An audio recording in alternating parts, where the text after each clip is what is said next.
Om Namo Bhagavate Vasudevaya. Om Namo Bhagavate Vasudevaya. Om Namo Bhagavate Vasudevaya. Narayanam Namaskritya Naram Chaiva Narottamam Devim Saraswatim Vyasam Tato Jayam Udiraye. We're reading from the Srimad Bhagavatam, Canto 1, Chapter 2, text number 21.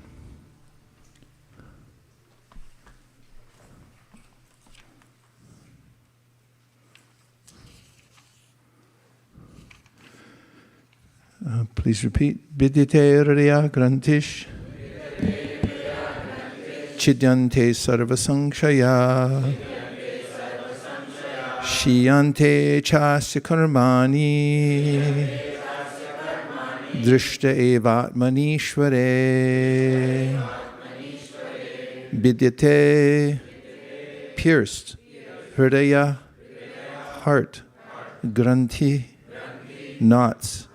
Chidyante, cut to pieces. Sarva, all.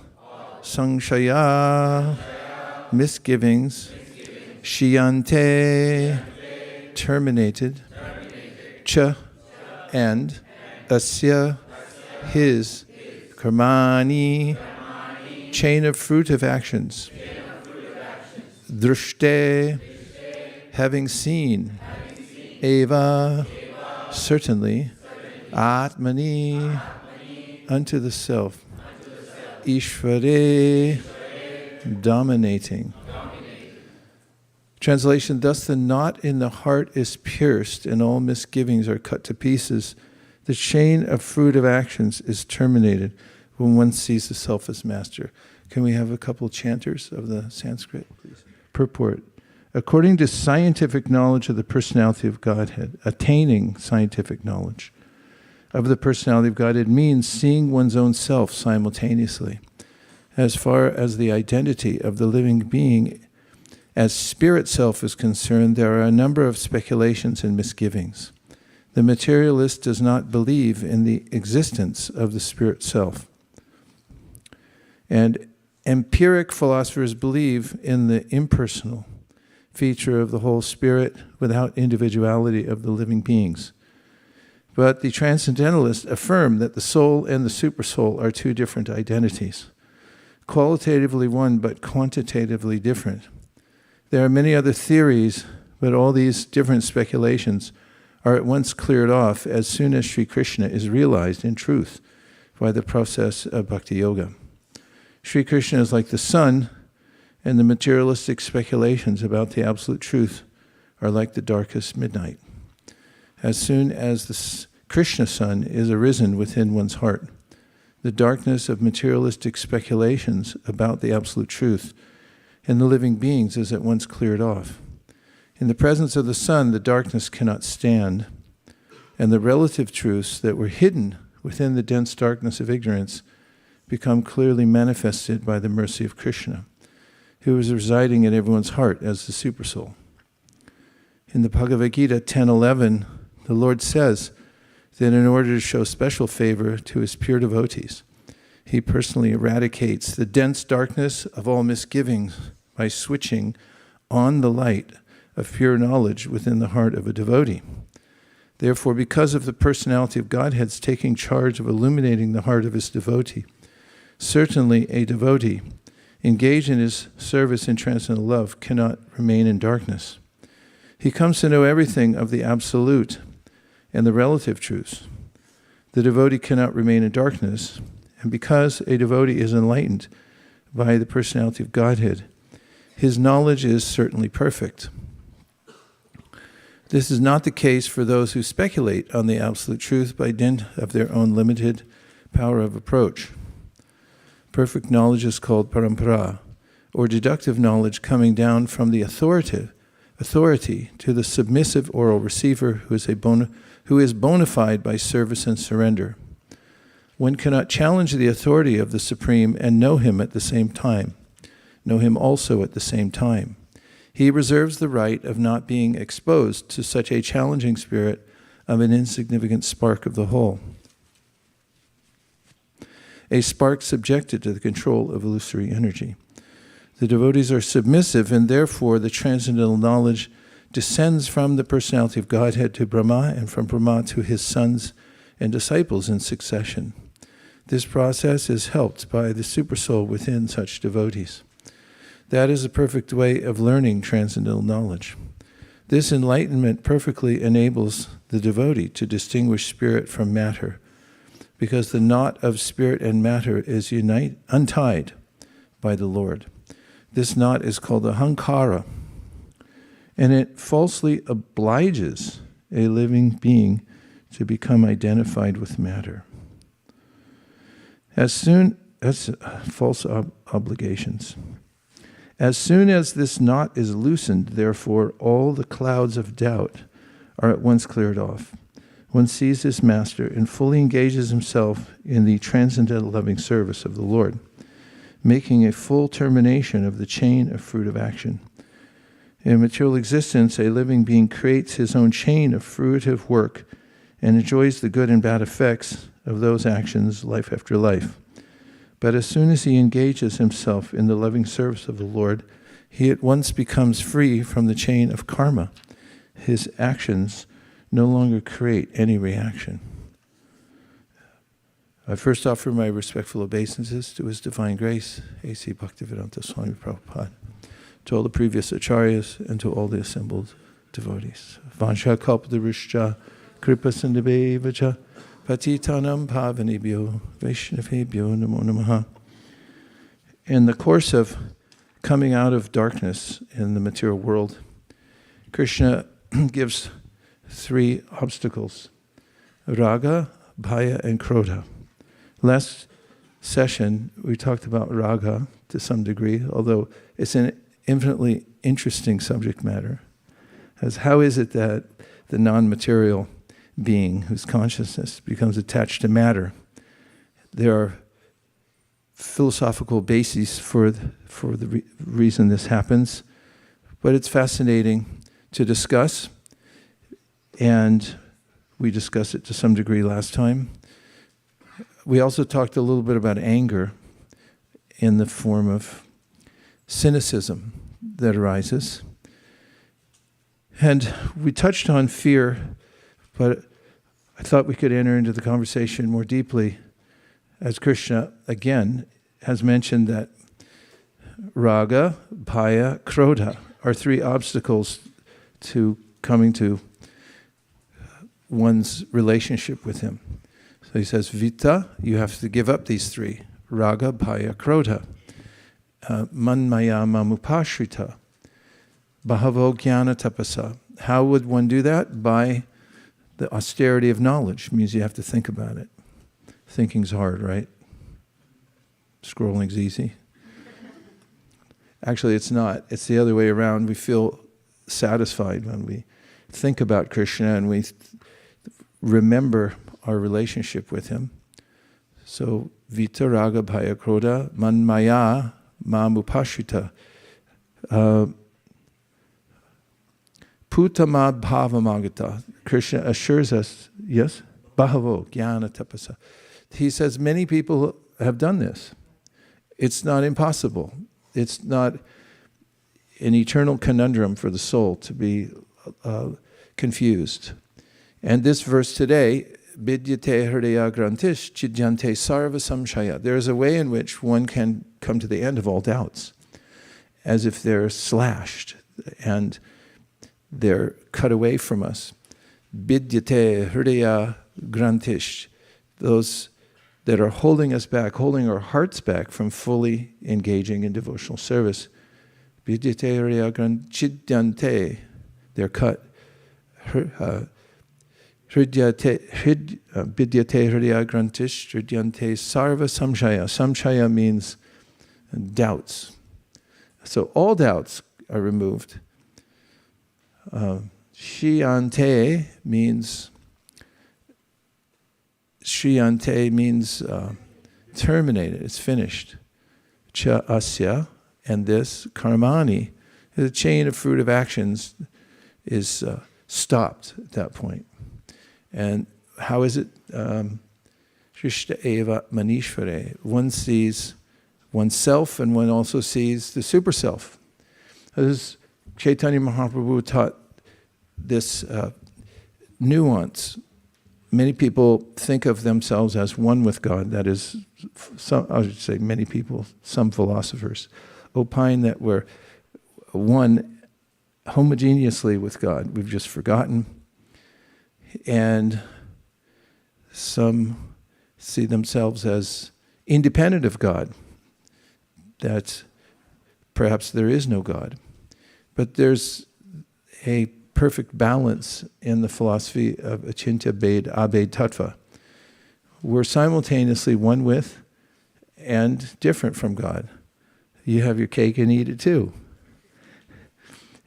And that means that although we're one with God, we also have a specific relationship with Him as His servitors and as His appreciators, His glorifiers.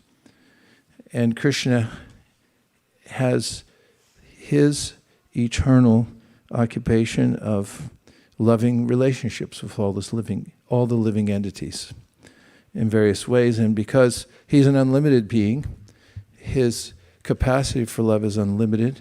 Therefore, He wants to relish many different kinds of love, including saving the conditioned souls from the material world, which is a kind of love that the prayers personified Vedas describe as His greatest of all leelas, saving the living entities from the material nature and bringing them back. And how does that happen? By jnana tapasa, the austerity of knowledge. So looking at bhaya, which Prabhupada uniquely describes as our fear of a personal existence. So how can that be overcome? By jnana tapasa. Through the Bhagavad-gītā and the Srimad Bhagavatam.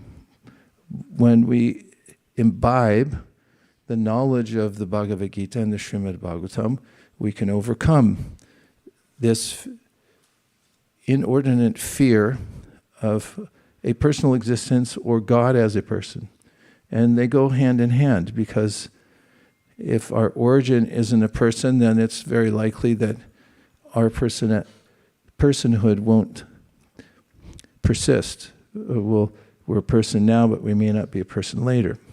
Whereas in the realization, perfect realization, drishta eva atmanishvare, one realizes one's personhood as dependent on God's personhood, because we're emanations from Him. We're Achintya Bhed Abhed Tattva, part and parcel of Him. He's eternal and so are we eternal.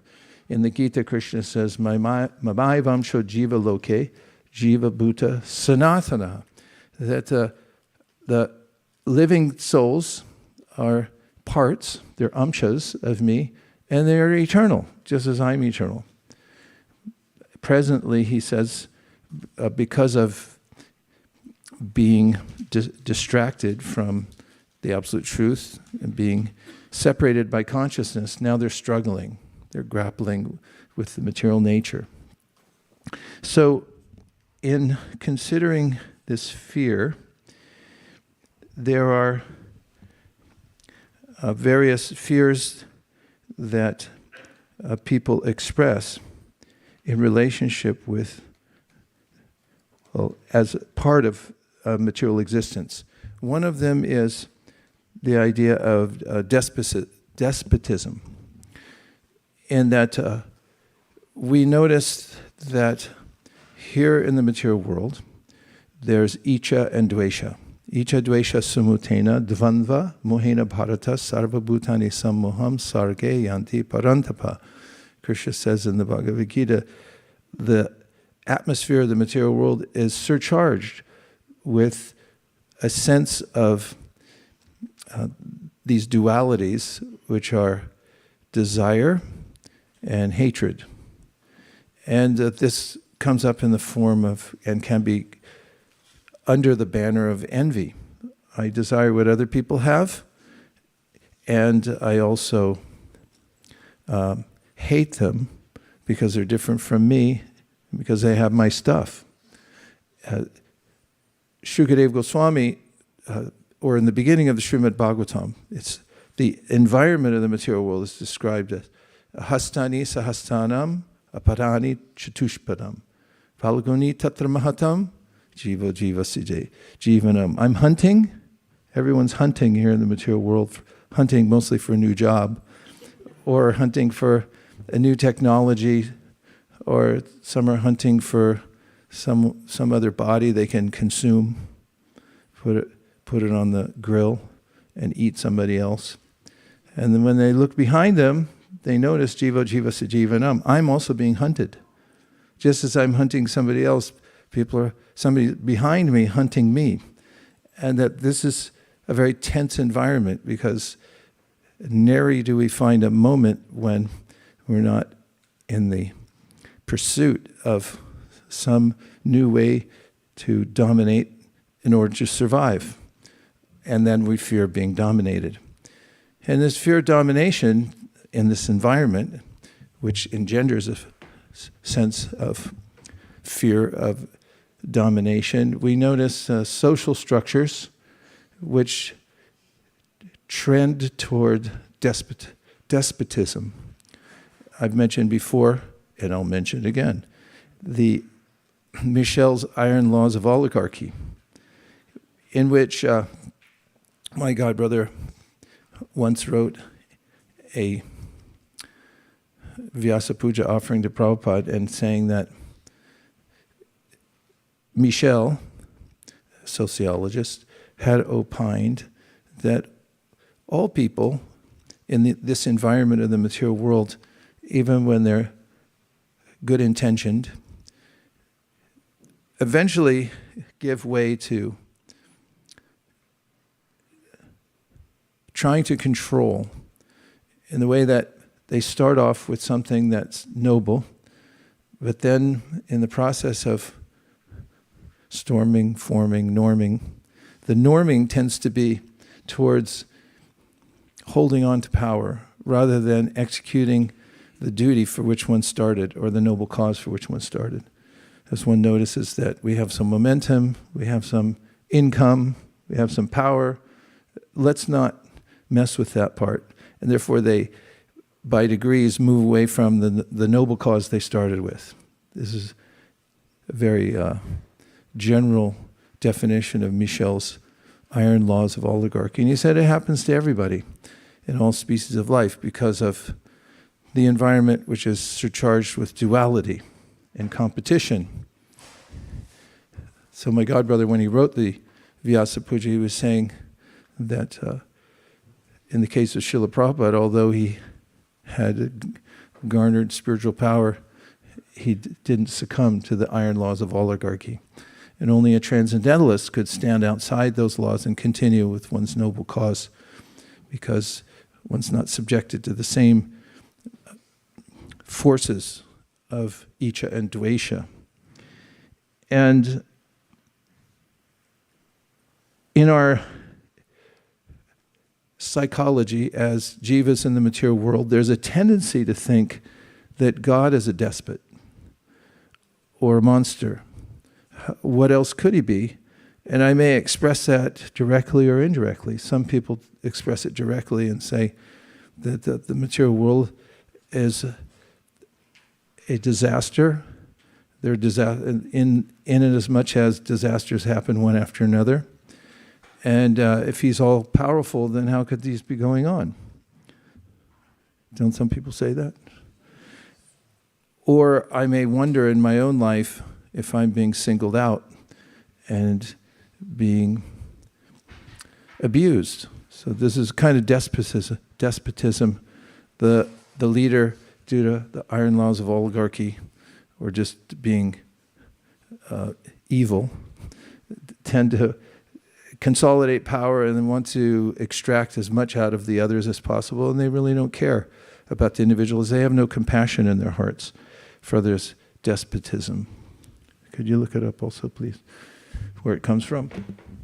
However, we may be disabused of this misconception by hearing about Krishna in the Srimad Bhagavatam.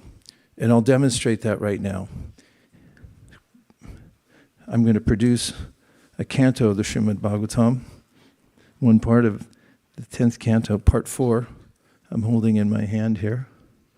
And I'm going to open the page randomly. Not really, it's marked. And we have a case of Lord Krishna blessing the liberated kings. They were kings in their own right, in their own regions, and they were conquered by Jarasandha. Jarasandha was a despot, and he collected all the kings and he imprisoned them, basically starved them and demoralized them. And who saved them? Any idea? Yeah, that's right. As in Krishna, Krishna, Krishna, Krishna, Krishna, Krishna, Rakshamam. They had prayed for Krishna and he went and saved them. Now, here's the section of the Bhagavatam after. Here, I'll give you a narration here. Shukadeva Goswami said, and this is at 1073, 1 through 6, Jarasandha had defeated 20,800 kings in combat and thrown them into prison.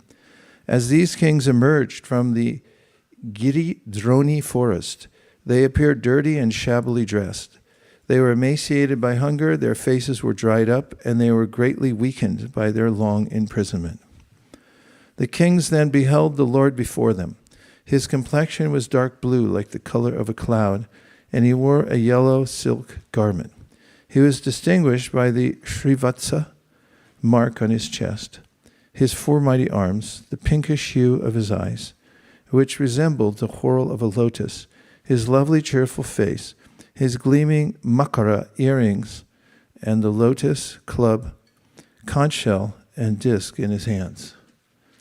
A helmet, a jeweled necklace, a golden belt, and golden bracelets and armlets decorated his form, and on his neck he wore both the brilliant, precious Kaustubha gem and a garland of forest flowers.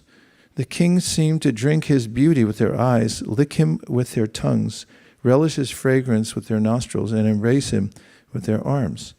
Their past sins now eradicated, the kings all bowed down to Lord Hari, placing their heads at his feet. The ecstasy of beholding Lord Krishna having dispelled the weariness of their imprisonment, the kings stood with joined palms and offered words of praise to that supreme master of the senses. The king said, "Obeisances to you, O Lord of the ruling demigods, O destroyer of your surrendered devotees' distress." Everyone okay? Keep going. Since we have surrendered to you, O inexhaustible Krishna, please save us from this terrible material life which has made us so despondent. O Master Madhusudana, we do not blame this king of Magadha, since it is actually by your mercy that kings fall from their royal position, O Almighty Lord. Purport: it is significant that upon seeing Lord Krishna and thus becoming purified of their sins, the kings did not feel any mundane hatred or bitterness towards Jarasandha, who had imprisoned them. Simply by seeing Lord Krishna, the kings came to the position of Krishna consciousness and spoke these verses which show deep spiritual wisdom. 10. Infatuated by his opulence and ruling power, a king loses all self-restraint and cannot obtain his true welfare. Thus, bewildered by your illusory energy, he imagines his temporary assets to be permanent. Purport: the word unnada indicates that one who is intoxicated by false pride goes beyond the boundaries of proper behavior. Human life is meant to be governed by dharma, spiritual principles for gradual advancement to the perfection of Krishna consciousness. Blinded by wealth and power, however, a foolish person does not hesitate to act whimsically against the laws of nature and God. Unfortunately, this is now the situation in the prosperous Western countries. 11. Just as men of childless intelligence consider a mirage in the desert to be a pond of water, so those who are irrational look upon the illusory transformations of Maya as substantial. Previously blinded by the intoxication of riches, we wanted to conquer this earth, and thus we fought one another to achieve victory, mercilessly harassing our own subjects. We arrogantly disregarded you, O Lord, who stood before us as death. But now, O Krishna, that powerful form of yours called time, moving mysteriously and irresistibly, has deprived us of our opulences. Now that you have mercifully destroyed our pride, we beg simply to remember your lotus feet. Never again will we hanker for a mirage-like kingdom, a kingdom that must be slavishly served by this mortal body, which is simply a source of disease and suffering, and which is declining at every moment. Nor, O Almighty Lord, will we hanker to enjoy the heavenly fruits of pious work in the next life, since the promise of such rewards is simply an empty enticement for the ears. Please tell us how we may constantly remember your lotus feet, though we continue in the cycle of birth and death in this world. Again and again we offer our obeisances unto Lord Krishna. Hari, the son of Vasudeva, that supreme soul Govinda, vanquishes the suffering of all who surrender to him. Shukadeva Goswami said, thus the kings, now freed from bondage, glorified the Supreme Lord. Then, my dear Parikshit, that merciful bestower of shelter, spoke to them in a gentle voice. The Supreme Personality of Godhead said, from now on, my dear kings, you will have firm devotion to me, the Supreme Self, and the Lord of all that be. I assure you this will come to pass just as you desire. Fortunately, you have come to the proper conclusion, my dear kings, and what you have spoken is true. I can see that human beings' lack of self-restraint, which arises from their intoxication with opulence and power, simply leads to madness. Hai, Nahusha, Vena, Ravana, Naraka, and many other rulers of demigods, men and demons, fell from their elevated positions because of infatuation with material opulence. Understanding that this material body and everything connected with it have a beginning and an end, worship me by Vedic sacrifices, and with clear intelligence protect your subjects in accordance with the principles of religion. As you live your lives, begetting generations of progeny and encountering happiness and distress, birth and death, always keep your minds fixed on me. Be detached from the body and everything connected to it. Remaining self-satisfied, steadfastly keep your vows, while concentrating your minds fully on me. In this way, you will ultimately attain me, the Supreme Absolute Truth. Shukadeva Goswami said, having thus instructed the king, Lord Krishna, the Supreme Master of all the worlds, engaged male and female servants in bathing and grooming them. O descendant of Bharat, the Lord then had King Sahadeva honor them with offerings of clothing, jewelry, garlands, and sandalwood paste, all suitable for royalty. After they had been properly bathed and adorned, Lord Krishna saw to it that they dined on excellent food. He also presented them with various items befitting the pleasure of kings, such as betel nuts. Honored by Lord Mukunda and freed from tribulation, the king shone splendidly, their earrings gleaming, just as the moon and other celestial bodies shine brilliantly in the sky at the end of the rainy season.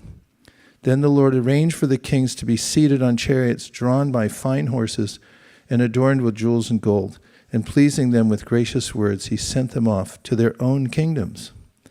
Thus liberated from all difficulty by Krishna, the greatest of personalities, the kings departed, and as they went, they thought of him, only of him, the Lord of the universe, and of his wonderful deeds. The kings told their ministers and other associates what the personality of Godhead had done, and then they diligently carried out the orders he had imparted to him. Having arranged for Bhimasena to kill Jarasandha, Lord Keshava accepted worship from King Sahadev and then departed with the two sons of Pritha. So I've always appreciated several aspects of this pastime. One is that Krishna had preserved the dignity of these kings. They were kings in their own right, that was their dharma. And when he sent them back out again, he made sure that they went to the spa first, the king's spa. They got all gussied up and were given nice food and back in the royal chariots, and he sent them back out again. And the fact that Krishna went to great lengths, it was not so easy to overcome the power of Jarasandha. It required a scheme that had been designed by Uddhava. And it required Bhima, Krishna, Arjuna going to Jarasandha to trick him into fighting, and then Krishna cutting some corners against the, what is that, UHF? What's the wrestling federation? WWF? She knows. The WWF broke the WWF regulations and tore him in half. You can't do that normally. And then he went to such great lengths because the kings were there in horrible conditions. He liberated from that condition. He restored their dignity as eternal. He gave them advice. What doesn't he give them? He gave them everything. And again and again we find throughout the Srimad Bhagavatam that Krishna is not a despot, nor is he a fanatic.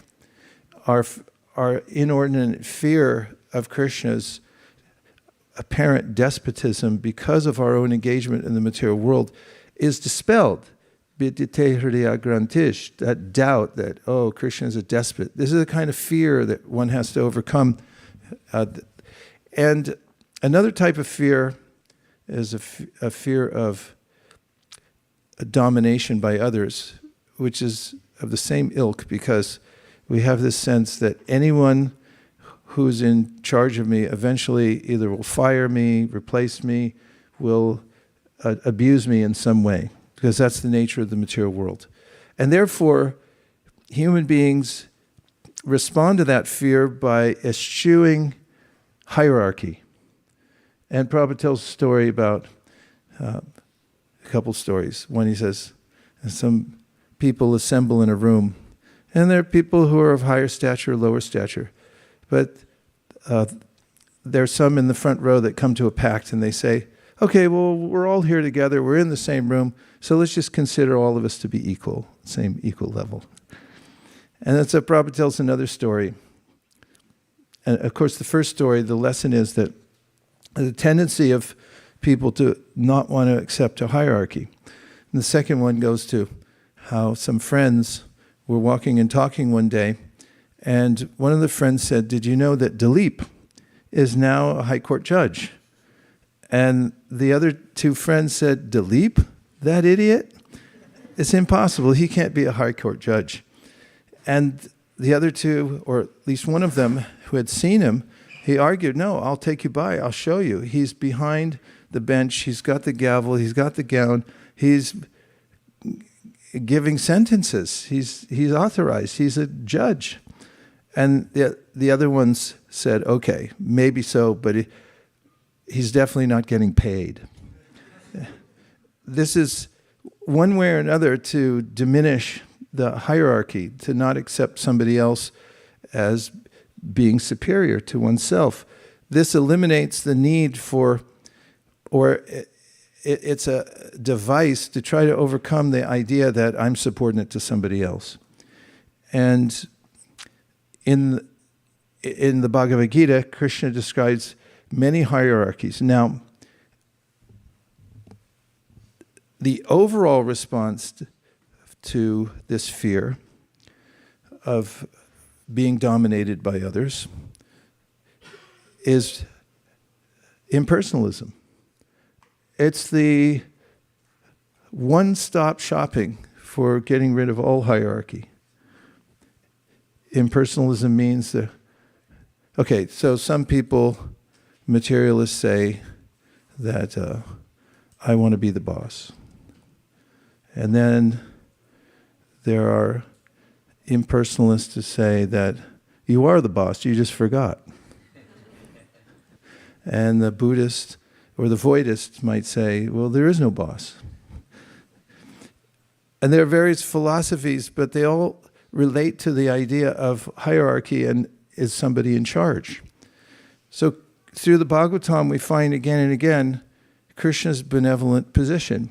And as I was thinking of a perfect companion verse to Vita Ragabhaya Krodha in the Bhagavad-gītā, which is formulaic, and which then is whose unfoldment we find in the Srimad Bhagavatam is Bhoktaram Yagyatapasam Sarvaloka Maheshwaram Suridam Sarvabhutaram Gyapamam Shantim Richati. As here we find the perfect counterpart, the antidote to these three horsemen. And Bhoktaram Yagyatapasam. Krishna introduces this sublime concept that nobody stops to think about in the material world. Well, they do, but they don't go far enough, which is that self-sacrifice leads to peace. It leads to happiness. And the way it doesn't go far enough is people don't know who to sacrifice to. So Krishna says, I can accept your offerings. And by accepting your offerings, then you're going to be whole. You're going to become whole. That's a complete concept. And then he says, Sarvaloka Maheshwaram. You know, people sometimes they buy a house and then they put up a fence and then somebody else buys the house next to them. And then they bring out a surveyor. And they have very precise instruments nowadays that are digital to find out where the property line is according to not ancient, but, past real estate exchanges. And they may find out that your fence is 1 or 2 feet on our side. I had this happen about a house. It was kind of nondescript exactly where the line was. I talked it over with my neighbors. And they said, we're going to put up a new fence. And I said, fine, the line's right here. And we went away to India and came back. And the fence was about 2 feet closer. And I was like, we just got cheated out of 2 feet of our real estate here. That's 2 feet of dirt all the way down there. And of course, we talked it over and we just, all right, the fence is up. That's too bad. But there is a constant sense of anxiety because of who owns what, and Krishna solves that by coming in and says, Sarvaloka Maheshwaram, it's all my dirt. Wherever you put the fence line, it still belongs to me. So that kind of supersedes all the other arguments. And then Suridam Sarvabhutanam, and it comes out in this pastime. Krishna is such a friend that not only does he go and rescue the kings from this horrible person, Jarasandha, but then he understands their needs as kings, and he helps them to resume their original duties as kings, gives them transcendental knowledge, and sends them back out in the world. Krishna is not trying to dominate us. He's our friend. He wants to do the best for each living entity, and he has an individual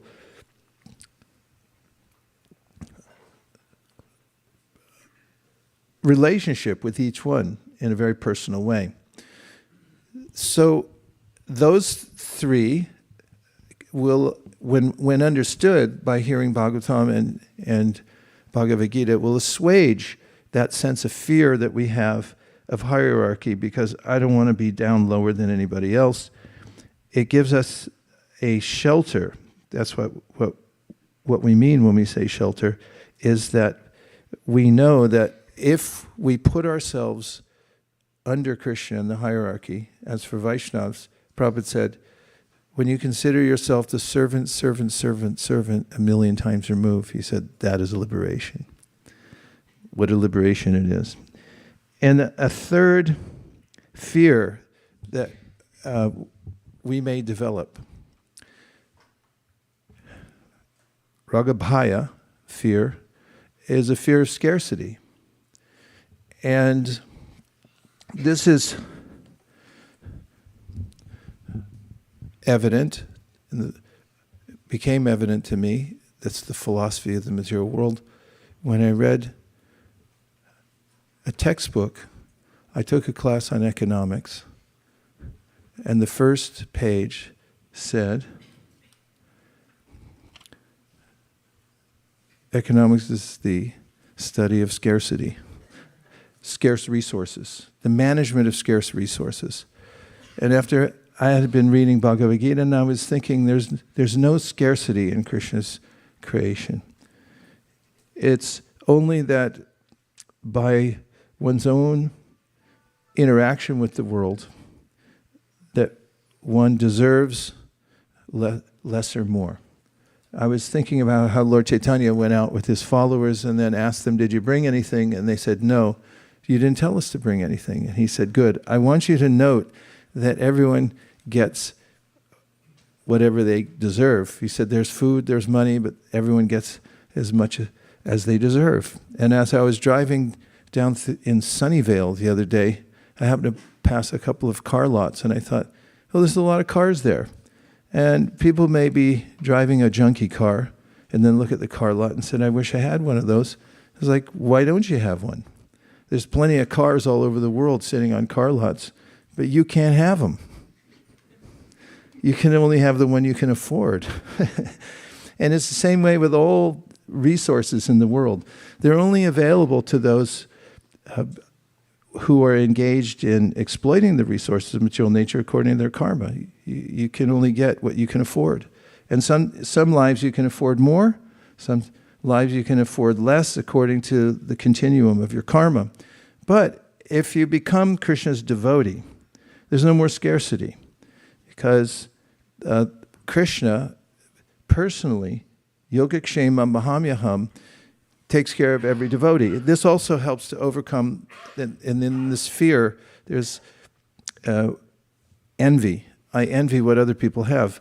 But once we realize our own individual relationship with Krishna, he's the owner of everything, he's our friend, and everything is at the disposal of the devotee who uses it in service to Krishna. The other approach to the world doesn't work. The approach that I can control and own it simply entraps us more and more. So when we're appraised of that fact, and we inch toward it, that is, considering everything belongs to Krishna, then vidyate hridaya grantish, our doubts are cut. That grip of raga, being attached to the material nature irrationally, bhaya, the fear of despotism, the fear of hierarchy, of scarcity, that's cut. And krodha, the anger of not knowing, that's also cleared, because Krishna gives us a understanding that he's the Supreme Soul. We're also the same quality, but our relationship is that we have the opportunity eternally to serve him.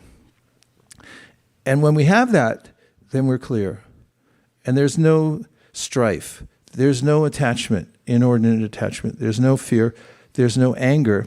There's only what's described in this verse, complete liberation from the material world, positive scientific knowledge of the personality of Godhead. And as we'll find in a subsequent verse, one becomes happy. Or in a previous verse, evam prasanna manaso, Bhagavat bhakti yogata, Bhagavat tattva vijnana mukta sangha sajayate. When we're liberated from raga bhaya krodha, then our mind is happy. There's nothing to worry about anymore. Evam prasanna manaso Bhagavat bhakti yogataha, because we know that we're eternal servants of Krishna. Bhagavat tattva vijnanam, and we know achinta beda beda tattva, our relationship with the world, our relationship with Krishna. Mukta sangha sajayate. That's when liberation arises and we're completely free. So, this is the disease, raga bhaya krodha. The antidote is Krishna's teachings, philosophical teachings in the Bhagavad-gītā, which are played out in the Srimad Bhagavatam through the various incidents when we see him personally dealing with all the different types of living entities. Om Tat Sat.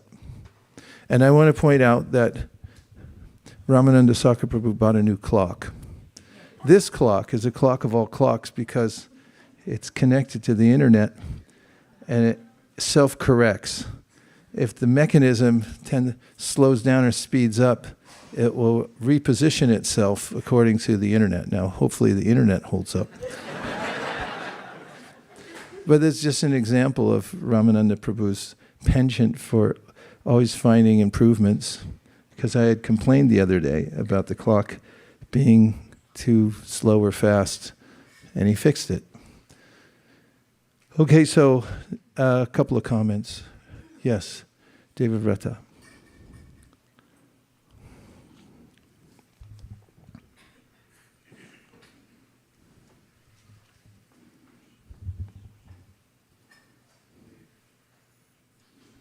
Hare Krishna.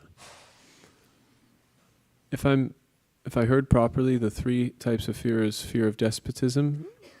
Not the three types of fear, no the, because I haven't exhaustively considered a list, that covers everything, but just for today. Okay. Yeah. Fear of despotism, fear of hierarchy, and fear of scarcity. Yes, and I would say the fear of hierarchy could be subsumed by fear of despotism. So maybe it's two with a subcategory. One thought I was having was how this fear of hierarchy, it's something which there's been a lot of artificial attempts in modern society to eradicate it through various sociological ideas. One of which I'm thinking, which is the most stark, is communism.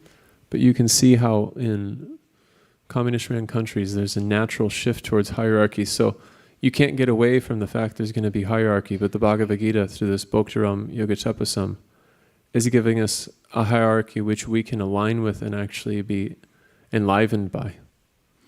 Yeah, and by the same token, democracy is a similar attempt to get away from despotism, because it's a reaction to people who are controlled by despots, who then said, let's make another form of government where we're all equal and we all vote for, for something. We all have an equal right. It took a lot of adjustment, because once they passed that, then they said, well, what about black people and women? Should they be included? And then they said, okay, definitely we're going to have a war about that. That was a civil war. Let's fight over that part. And then the universal suffrage, meaning everyone has the equal right. That's the idea behind the Constitution. It's a noble idea. It's a perfect idea, only it's very difficult to apply unless you have Bhoktaram Yagatapasam Sarvaloka Maheshwaram, Suridam Sarvabhutaram Gyatvanvam Shantam Richati. Who are you going to make the center of the whole thing? And Krishna says, oh, yeah, that's me over here. By the way, I'm the one who can accept all these things. So yes, different sociological trends, political trends, you can trace them back to this struggle in human society of people trying to align themselves in such a way that they don't get dominated. And what happens again and again is, as I was speaking about a few weeks or months ago, Erich Fromm, the sociologist, talked in his book called Escape from Freedom. People tend to come up with systems to free themselves from despotism, but then they get afraid again, because freedom is unwieldy, it turns out, and people don't know what to do with it. So then there's cycles that he names in history where people go back to another form of despotism. And it's a conundrum until one realizes, we have to realize that Krishna is the center of everything. Then you have the perfect system. Did I follow the right thread with what you said? Okay. Okay, Sadhu.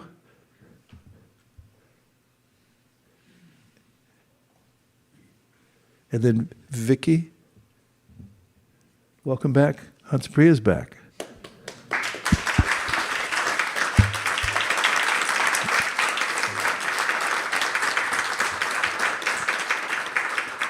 Thanks for coming back. We were getting a little worried here. Please, Sadhu, go ahead. Hare Krishna Maharaj. I was reading the 11th canto the other day, and I came across this verse that was relatable and also related to the topic. It's a verse that you quote sometimes.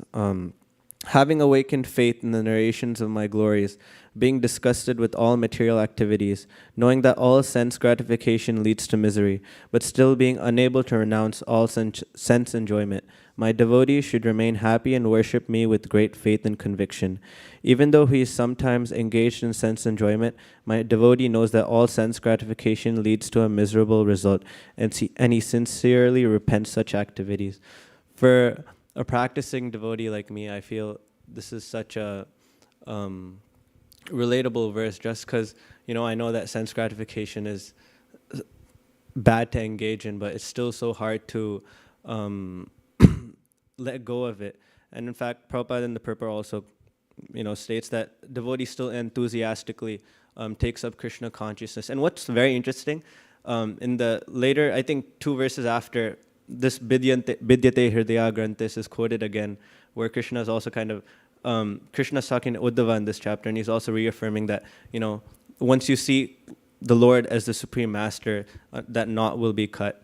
So, yeah, I just wanted to share that. Thank you. And let's continue on that thread for a moment. We can't give up sense gratification because we have senses. This is one of the points of us being emanations from Krishna. We have personhood. Personhood indicates that we have senses. We're sentient. And therefore, the idea of giving up sense gratification is not appealing. Although we find that those who have understood, as Shukadeva Goswami explains in the beginning of the Srimad Bhagavatam, that you're in a unique situation as a human because you can see the difference between yourself and the body, and you can realize that your highest interest is not in acquiring more material things. Therefore, he says, what do you care for new styles? Why? Just find some torn cloth and put it on. That ought to be fine. For your purposes, it's staying alive so you can inquire about self-realization. People who are intensely materialistic realize some of these principles. That's why Steve Jobs wore the same jeans every day. Not even different jeans. He wore them till he had put patches on them. And the same black turtleneck pullover.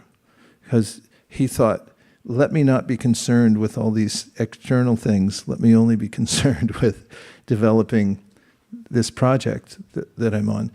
So there's a similar transference of one's attention that takes place after reading Bhagavad-gītā, that Atmanam Akilatmanam, Bhagavatam, Shukadeva Goswami says, you care so much for yourself or your body because you think it's yourself. So imagine if you gave that much attention to your soul. Now take it one step further. He says, consider that Krishna is Atmanam Akilatmanam. He's the soul of your soul. How much would you give to him? And that brings us back to Bhaktiram Yakatapasam. And therefore, we find a very different philosophy that is born out of Achintya Abhed Tattva, which is that we're not renunciates, but we realign our sense gratification with pleasing Krishna's senses.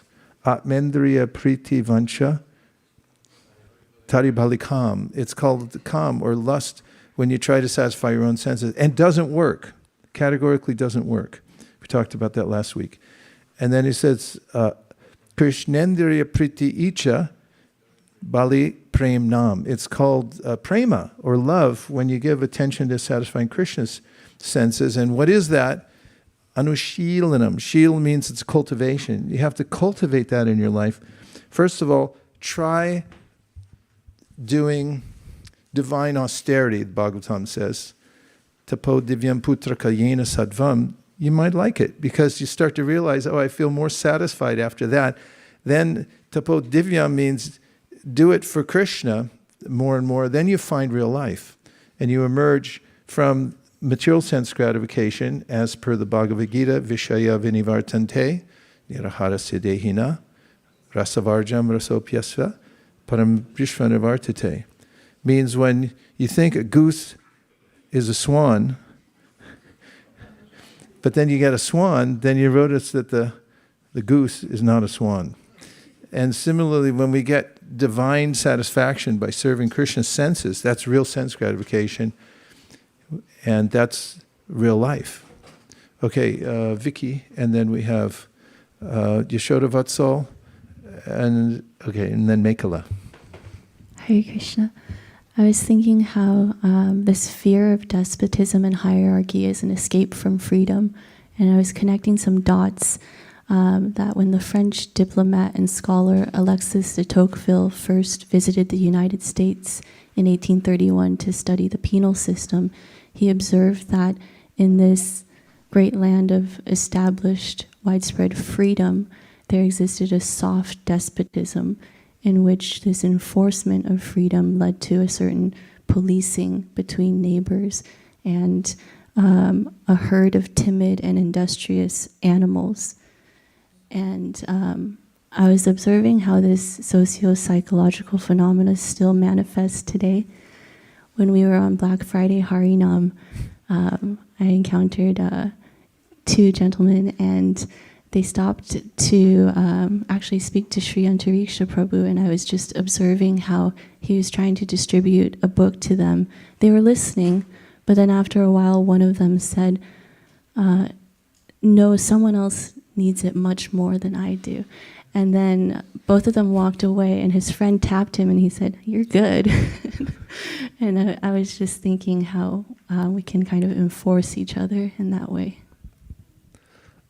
Give it to somebody else who will read it.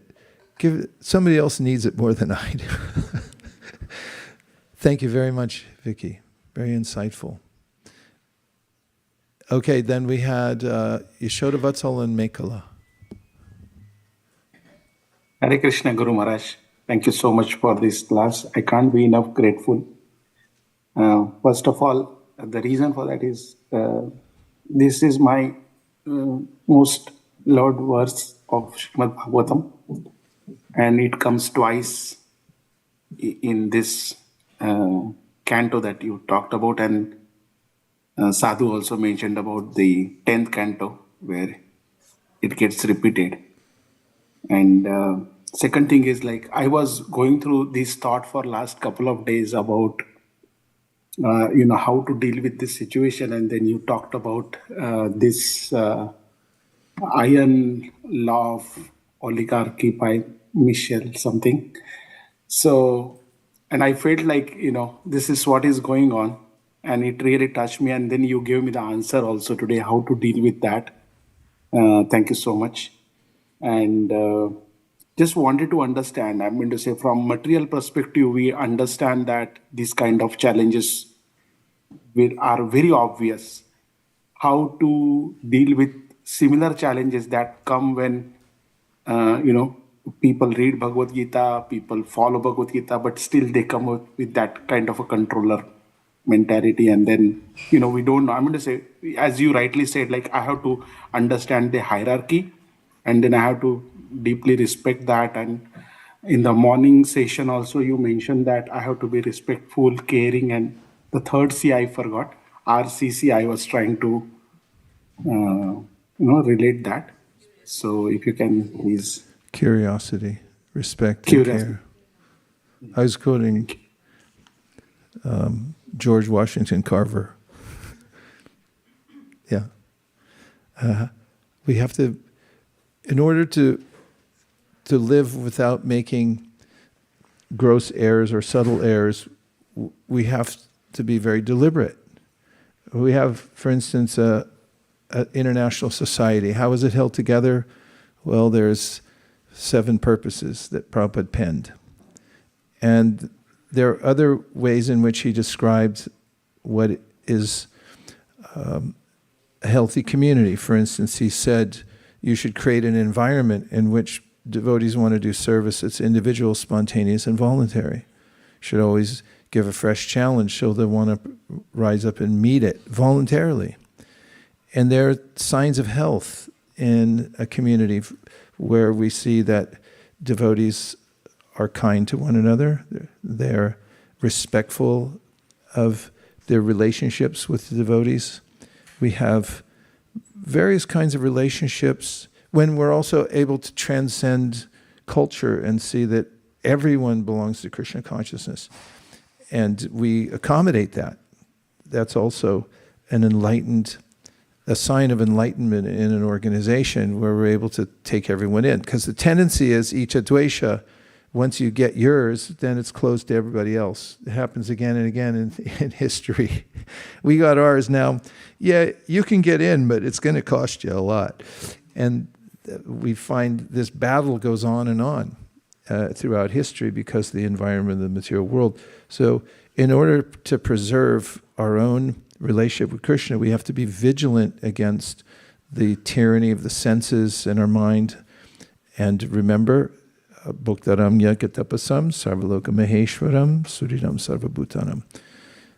And in an organization, if we have a project, we should bring to the forefront, it's more important how we do something rather than what we accomplish ultimately. We can look towards growth, and there can be growth, but then we might lose in our efficiency to achieve growth. As we increase efficiency, we may lose the quality of our relationships with the devotees.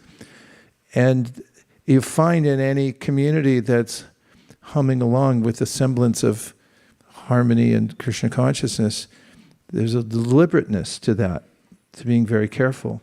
Srila Bhaktisiddhanta Saraswati Thakur warned, as soon as you try to institutionalize prema, then there are various ways in which you can run into the same snags others in history have run into, so you have to be really careful.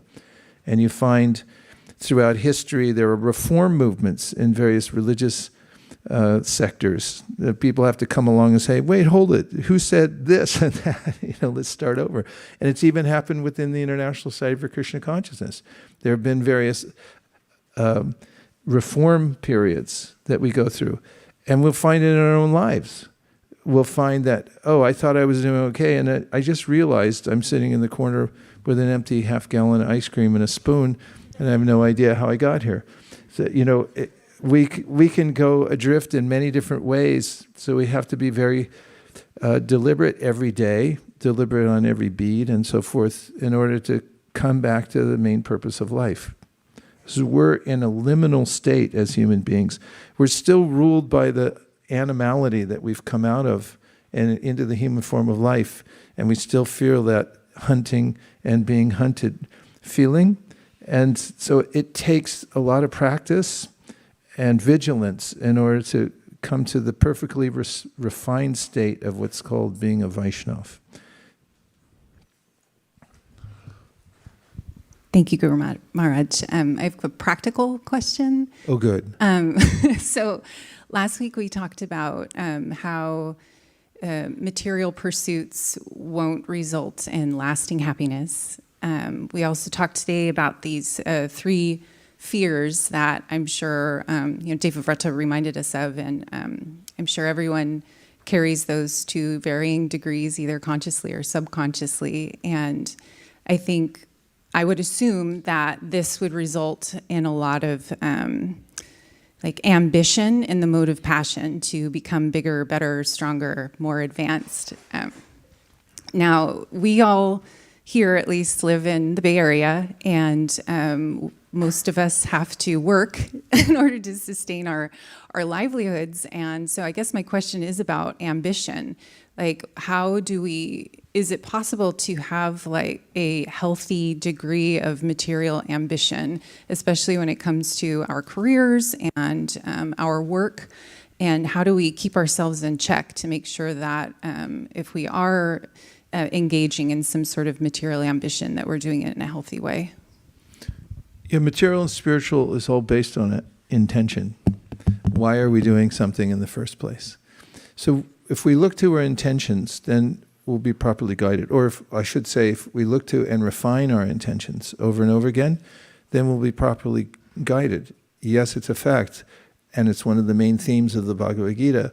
We're in the material world and artificially trying to readjust our present position is not recommended. In fact, Krishna says, don't try, even if you think you can do it better than somebody else, don't change your duty. Why? Because the grass is always greener on the other side, and you won't learn the lessons of being in your duty and having to overcome the various anomalies in that which are inevitable.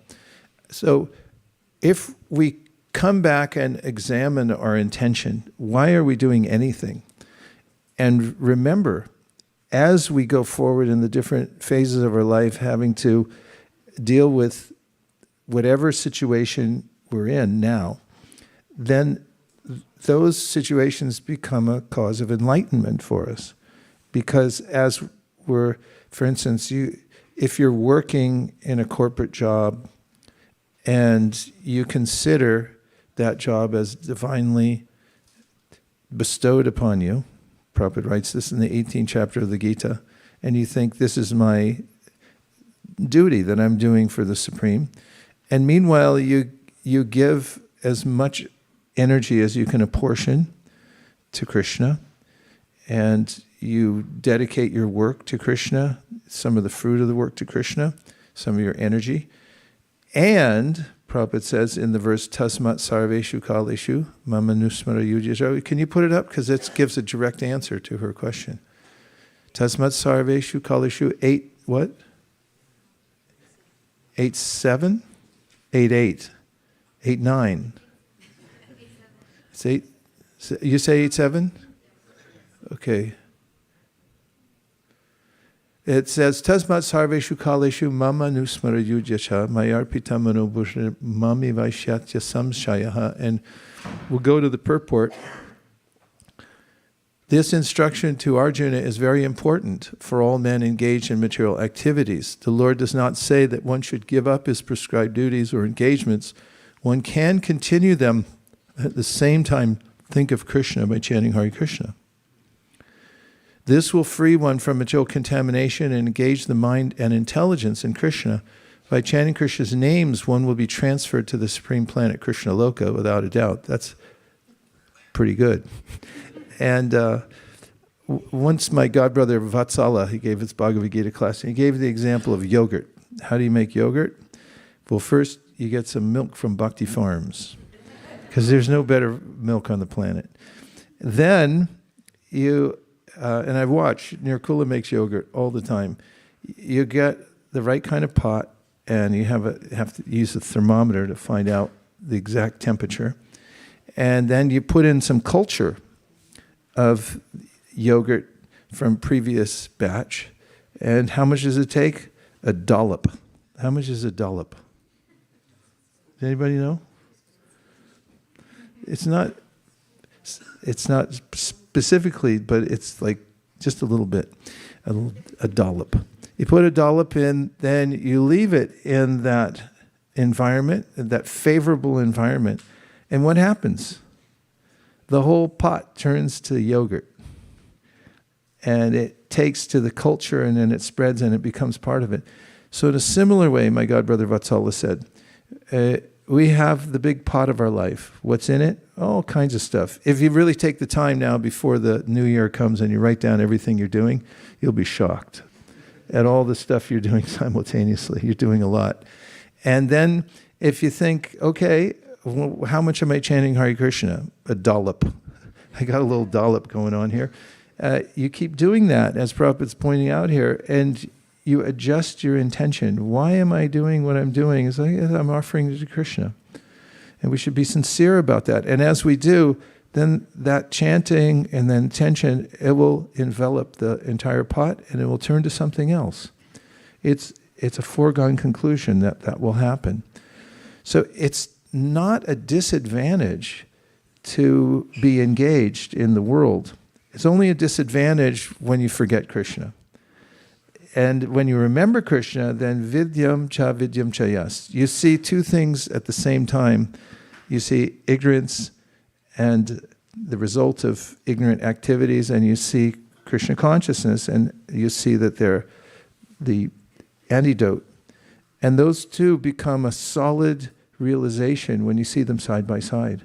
It's so interesting, isn't it, to be engaged in the world when you're reading Bhagavad-gītā. If you read Bhagavad-gītā and walk out into the world and go, I know what that is. That's the mode of passion. And I know the result of the mode of passion.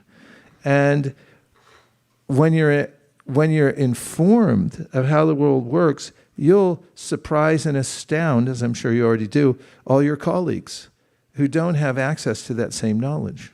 Won't you astound them?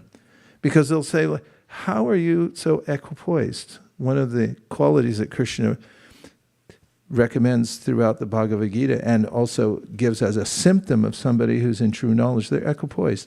So something happens and everyone freaks out except for you. And you move on methodically, dispassionately doing your duty, and everyone says, how is that possible that you're not attached like we're attached? And it's because I chant Hare Krishna. Isn't that what happens to you? That's what's happening, right? So it's not a disadvantage at all to be engaged in work. In fact, it's an enviable position sometimes because not everybody can find work in a very artificial economy. You think, you see a leaf guy blowing leaves and you think, I wish I had that job. Because there's always leaves to blow. Who knows about AI? So Krishna consciousness is the answer. It's the solution to all conundrums, and it's a slight realignment, and then we can overcome through jnana tapasa all the tribulations, the fear, the anger, the irrational attachment to matter, which is so embarrassing. I was asking, why do I come back to this again and again? And Shil, Anushilanam, when we cultivate love for Krishna and for his Leela and for his foreign pastimes, all the elements of devotional service, then we'll be carried away by a current that we won't be able to resist ourselves. It'll come in so strongly that whatever last vestiges of material attachment we have in the material world, there's an undertow that will grab us and pull us to the spiritual world. It's not that we have to get walking sticks and figure out how to walk back to the spiritual world. No, it's a natural flow that pulls us back through the power of Shravanam, Kirtanam, Vishnu Smaranam, Padasevanam, Archanam, Vandanam, Dasyam, Sakyam, Atmanivedanam. So now we have a special presentation brought to you by our sponsors today. And we're going to just take 2 minutes to rearrange the stage here so our next speaker can come up. Who's the next speaker? Who is it? Arnab. Arnab, look at him. He looks great. Give him a hand.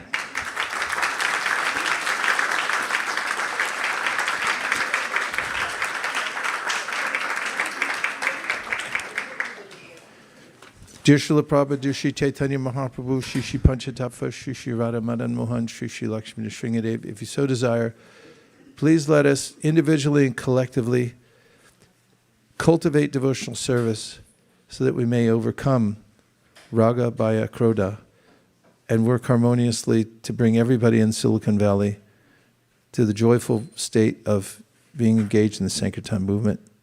Om Tat Sat. Thank you for considering our request. Everyone agrees with this prayer in whole or in part, please say Hare Krishna. Hare Krishna. So thank you, Maharaj, for such a deep class on the continuation of last week's topic, Krodha Bhaya. And today, the topic of hierarchy actually is very relevant to today's presentation. So I was thinking all along while listening that Krishna is amazing. He arranges such wonderful presentations that so well fit in to the topic. So today is very much related to the topic that you brought out, hierarchy. And I really liked also the point on how abandonment of that is what impersonalism breeds on. And that's really very deep realization for me personally, and how different paths that are in some way influenced by impersonalism are actually different degrees of the same lack of hierarchy. So today we have Arnav, who's going to be presenting on the topic, how to deal with seniors and juniors.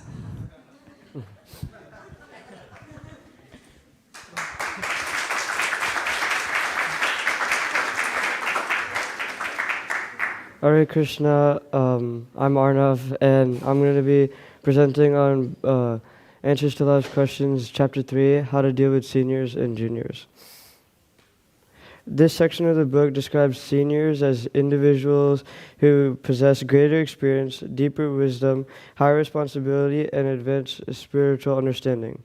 Because they have already navigated challenges that juniors have not faced yet, their guidance carries more practical and moral weight. For example, the Lord Rama is a great example from our scriptures for his obedience to his father King Dashrath and his gurus Vaisesika and Vishwamitra. While guidance and openness towards juniors are extremely valuable, the book explains that excessive control can often turn into interference. When seniors dominate or restrict all independence from juniors, juniors may comply outwardly, but fail to develop responsibility, confidence, and inner strength. At the same time, the book warns against undue leniency. Because juniors lack the experience and maturity of seniors, leaving them completely unchecked can lead to confusion, repeated mistakes, and the reinforcement of bad habits. Pampering juniors does not help them grow. Instead, it often magnifies their faults. Chanakya Pandit says, pampering a subordinate will only increase his faults, and chastising him will increase his good qualities. So rather than pamper unduly, a teacher should chastise a student, and a father should chastise a child.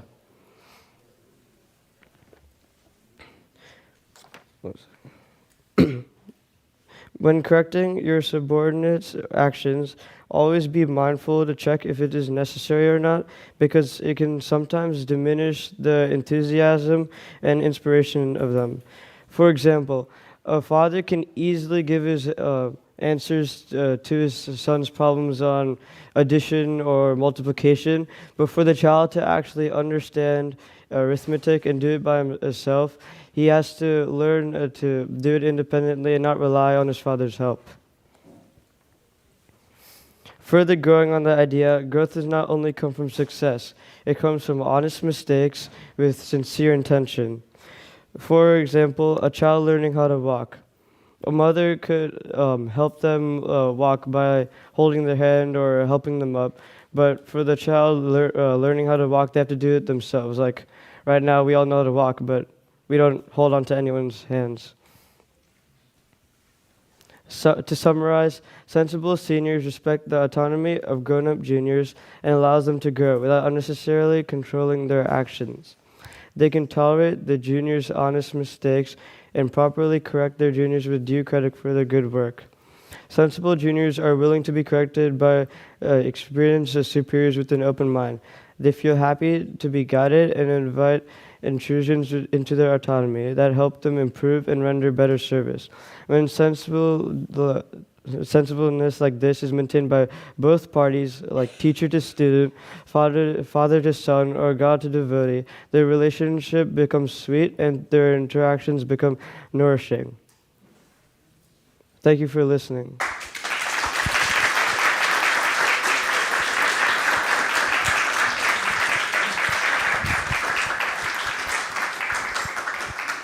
Thanks, Harv, for holding forth and bringing this most important information to light. In your presentation, you talked about the different moods in which people can offer instruction, or you talked about chastisement. Yes. In your life, what are some examples of times in which you've been corrected in a way that was helpful, that encouraged you, and it's opposite? Is there a time you can remember when somebody chastised you or corrected you in such a way that it wasn't very inspiring? Can you talk about those two in your life? Yeah. Wait, let me go to this. Okay, so like a teacher should chastise a student. So let's say, I think an example is maybe I'm giving like a presentation at school, or if I do something wrong, then maybe they like a helpful teacher would, when they say chastise, they mean give advice on how to change, like something on my presentation, let's say, or something unhelpful would be like pampering them would mean not letting them do it independently and kind of forcefully changing it. Or let's say like, yeah, they don't help, but they're just giving the answer. So they just go into my presentation and just change something without telling me. But a more helpful way to do that would probably be just to tell me and actually teach me, because that's the proper way. Have you ever been chastised? Yeah, like, yeah. Did you like it or not? I mean, I guess if it's in the way that you're supposed to, like advising. Where? Like advising. Yeah, so I'm just asking for personal experience. Did anybody ever chastise you in a way that it was helpful to you? A specific thing? I can't think of it right now. How about in a way that wasn't helpful to you? Did anybody chastise you in a way that was embarrassing or you didn't like it? Oh, yeah, like you mean publicly? Like, I don't know. What happened? I don't know. I can't think. I'm trying to think on the spot. Huh? I'm trying to think on the spot. Okay. Yeah, it's hard to come up with specifics, isn't it?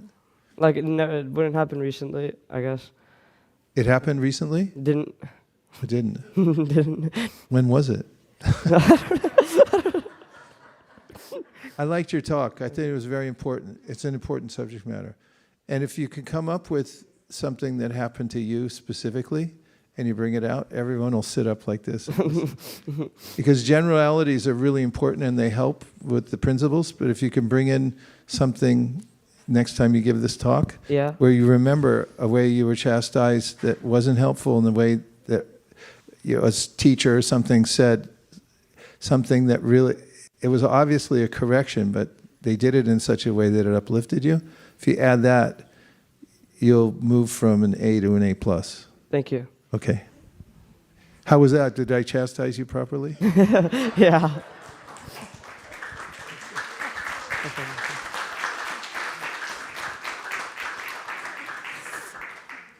Thank you, Arnav, for a nice presentation. I have a quick question. What made you to come with this topic today? Like, it's something that I feel like it's like a basic subject, but as you delve deeper, it gets more complex. Like, obviously, you know that I think everyone here knows that you give your superiors respect, or you have to help your subordinates or juniors. But like the book kind of dwells into deeper of like the relationships, and I feel like if you read this part of the book and kind of actually use it in real life, it can nourish your relationships. Thank you very much. I really appreciate the topic. Thank you. Any other questions, comments, or reflections? Yes, Prabhu, and then Tadya Seva Prabhu after that. Hare Krishna Prabhu, thank you so much for the presentation. I had one question, like how do we recognize like if the mistake is honest, or like, because like I have a child and I keep shouting at him all the time. Yeah. So how do I recognize him being over-controlling, or I'm giving him the right thing? Like, because you said that you might have to sometimes shout as well. Yeah, like, how old is he? He's 2.5. 2.5. Well, I think all the mistakes you make are gonna be honest. But I guess when he grows up, you'll like chastise. You'll probably have to chastise. Like right now, you're helping him. As he grows older, you're not gonna always be there for him to help him. So you're gonna have to like slowly start making him more independent. And that's kind of more helpful than just controlling him, if you know what I'm saying. Thank you.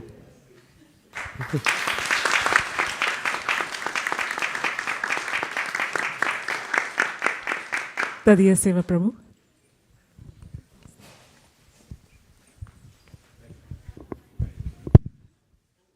I have a question from the class today to Maharaj. Especially Krodha. When I'm dealing with the family and all the philosophy just evaporates. You know, I get angry very easily with the closed people, you know, maybe closed friends or closed relatives. How do we deal with that situation?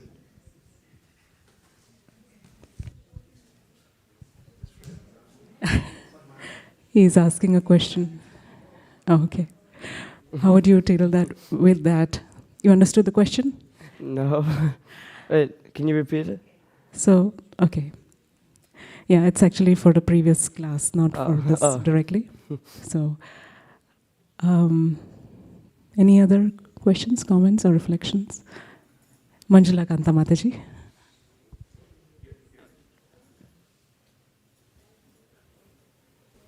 Thank you so much for choosing such a nice topic today. I really liked the way you presented with a lot of confidence, and you're able to tap into your personal realizations when you're answering tricky questions. I really appreciated that. I just wanted to know from you your opinion. Just like a senior is always guiding a junior, is there a possibility that as a senior we could also have the mindset of learning from a junior? Okay, yeah. So, like, if you're a senior, obviously everyone has been a subordinate. You've always had some kind of teacher. You've been a junior before, and now that you're a senior, those experiences, they're gone, right? And now that you used to be the junior who had a senior or subordinate that had a superior. Now you're the superior, and there's a lot of experiences if you're a junior that you can learn. But since it's already passed, you can learn from your own subordinate. Do you get what I'm saying? Yes, yes, true. To get a reflection of how it used to be. Yeah, thank you.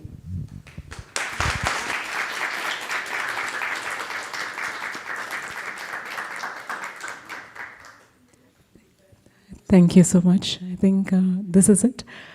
So I just want to mention Arnav is extremely regular to class. He comes 10 minutes early. Probably the only student who I know is so consistent for the last 1.5 years. I'm very proud of him. And he's very, very steady, I can say that. And very humble. He always helps me clean up and prepare the classroom. And I really appreciate your presence, Arnav, and your steadiness. And I understand this topic of Krishna consciousness is very new to him, but you're a very eager learner, and that's what is required. So I really appreciate that as well. Thank you.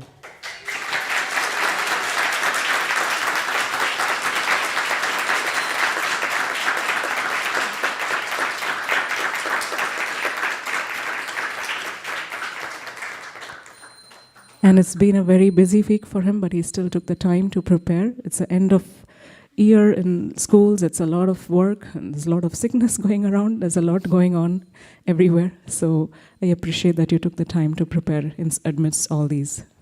Thank you. And with that, I'd like to hand over to the announcements. If we have for...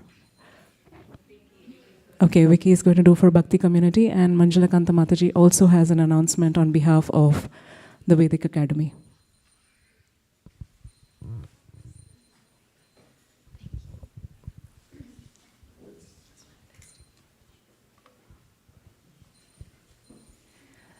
Hare Krishna. I just want to share a story from last night's mantra zone. So 2 weeks ago, Nitya Tarangini Mataji was at a holiday fair, and she gave someone a set of books, and she said this person is really eager for in-person association. So we invited her to Mantra Zone, but she couldn't make it, so we patiently waited. And then this week she made it a point to come out. And last night, Devavrata Prabhu was speaking, And she was so engaged and she asked so many questions. She asked all the questions that were essential to her heart. And they had a very nice back and forth. And so I was thinking about this reciprocation of loving engagement in bestowing knowledge. And actually, if Devavrata Prabhu is present, Pavani Mataji has requested kindly if he could speak about the experience. Okay. But while we're waiting for that, I wanted to note also that Pavani Bhakti Mataji and Jai Madhava Prabhu really see the whole world as their family. And Anushri and Anshu welcome everyone in as if they're just brother and sister. And their family is constantly in service. And when I think about trying to give kindness to newcomers of Bhakti community, actually I realized that what can I really give? Because they're giving the greatest gift in return by allowing us to welcome them and be of service. So I'm not quite sure if he will be speaking, but well, okay, thank you. Please invite everyone to Bhakti community.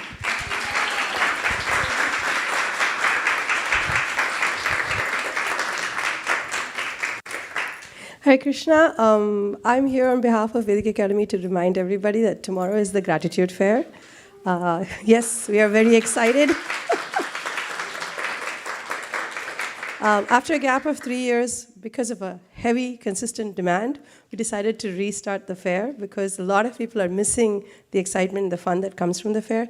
But more than anything, for Vedic Academy, it's a reason to restart because for our children, it's a great advantage to see Yukta Vairagya in action, to remember that in a time of receiving, for all materialistic people, we are in a mood of giving because we want to give and to always remind our children where it is best to give.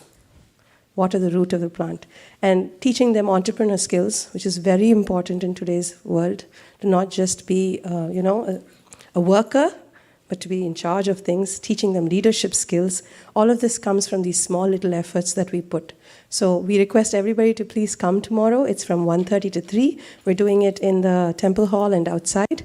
And they will have a lot of wonderful things. We've got fresh hot pizza. We've got all kinds of prashadam and deity supplies and Krishna conscious things. We request all of you to please come and support our children and our Matajis and our Prabhujis in this effort to sponsor for the lordships. All the money is going towards deity dressing department. Thank you so much. Hare Krishna.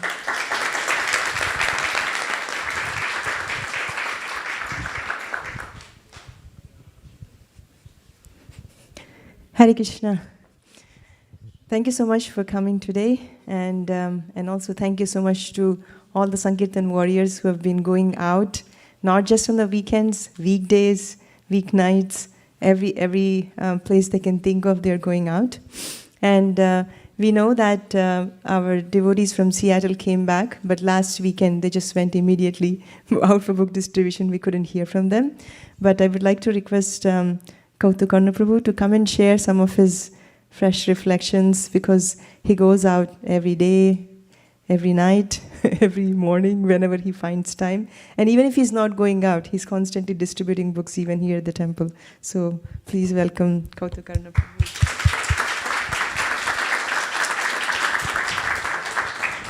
Hare Krishna, dear devotees, please accept my humble obeisances. All glories to Srila Prabhupada. In Seattle, there were 6 of us. It was really nice, 6 ISV devotees, myself, Vaishnav Toshni Prabhu, Adinath Krishna Prabhu, Rupak Prabhu, and Ananga Gopika Mataji and Priyanka Mataji. 6 of us went there. And I'm really grateful to Seattle temple management. They actually arranged for our accommodation and our prasadam and stay. It was very comfortable for all of us so that we could just focus on distribution. We had 4 pallets of books, 51 Bhagavatams. We had around 1,200 Bhagavad-gītās and around 4,000 small books. And we distributed all of them in 10 days.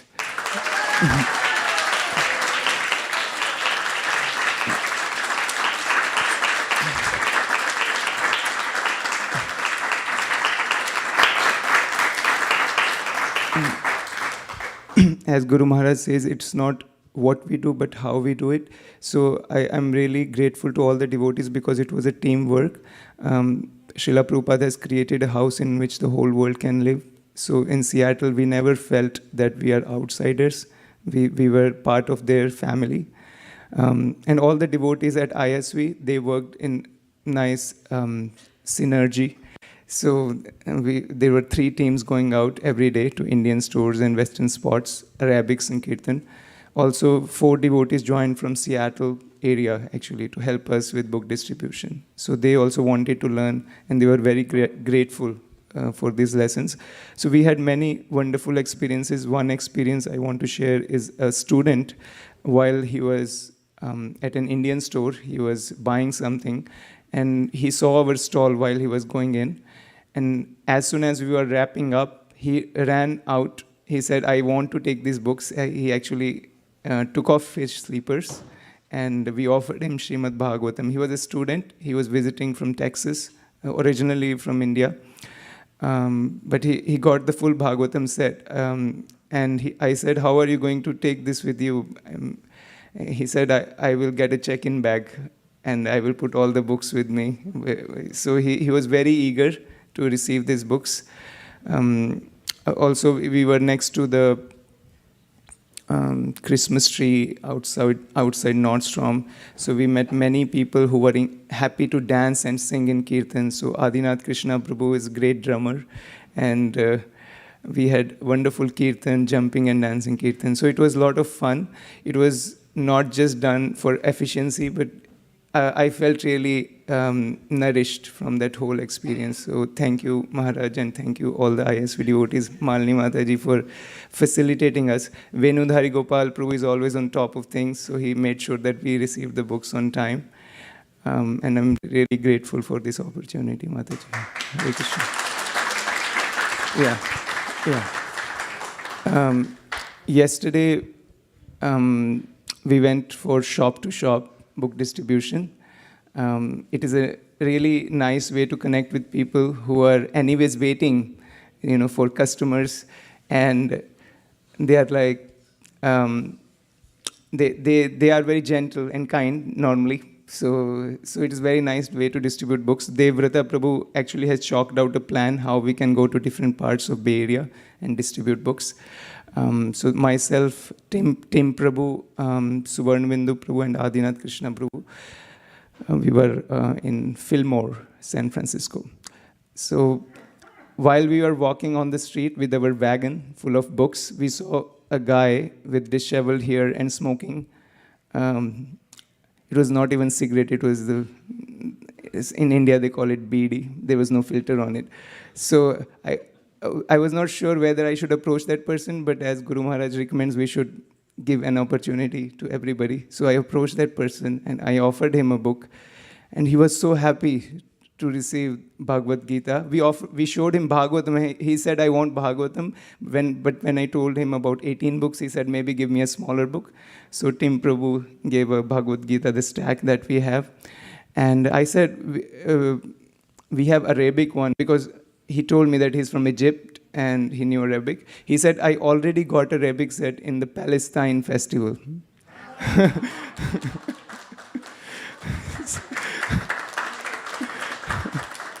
He said, and now I can use an English one, I think. So he got an English set, and he got one more for his friend, and he gave $50 donation on Venmo on the spot.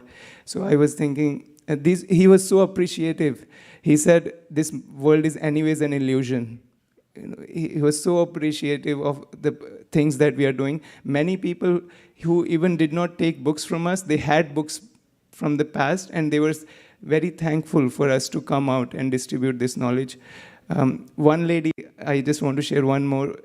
We just offered her a book on the sidewalk, and she said, why are you giving this to me? I was thinking that she's offended. I said, we are on a community service, we are doing this for increasing spiritual awareness. And she said, but why are you giving this to me? She said, just 5 minutes ago, I was telling to my barber, I want to be happy. I'm practicing gratitude, but it's just like I'm tricking myself. I'm not feeling happy. And you are giving me this book, chant and be happy.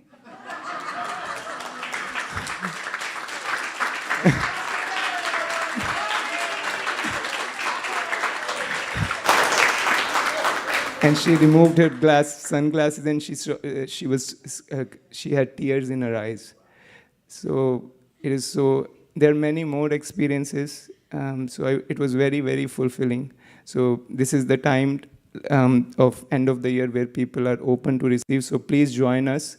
We have a big goal for distributing at least 79,000 Bhagavad-gītā from ISV and 4.6 million all over the world. So please, we need all the hands on the deck. Hare Krishna. Thank you so much, Kautakana Prabhu. And he missed one part of the Palestinian story. He said, why don't you come to Palestine and distribute books there too? So, so we're probably sending him there. So we have just 3 more weekends left in December and 1 more weekend in January for us to meet our goals. It's very, very critical because as Prabhu was mentioning that we do have a goal of at least 79,000 Bhagavad-gītās, all hands on deck.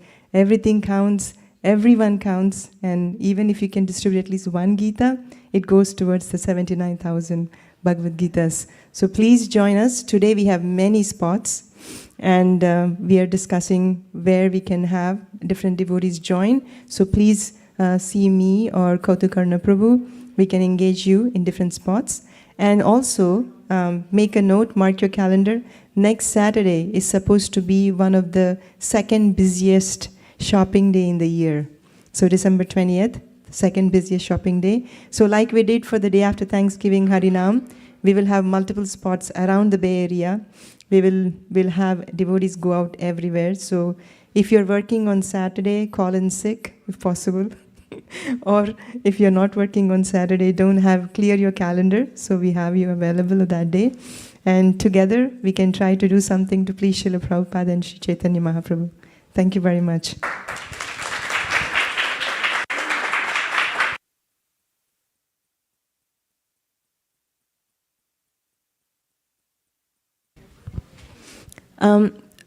I think if you entered the door today, you might have seen Kameshwari right there, sitting on a table. Today she's giving out all the book packs and everything for kids, because kids are going on an outing where they can distribute books using the door hanger bags. So please join that effort if you are not already signed up. If you're signed up, please show up also and take your books, your book packs and everything. And if you can't distribute today, you can just still take them today and distribute it over the next week. And kids are also getting holidays soon, I think. So every day you can go out on book distribution. Hare Krishna.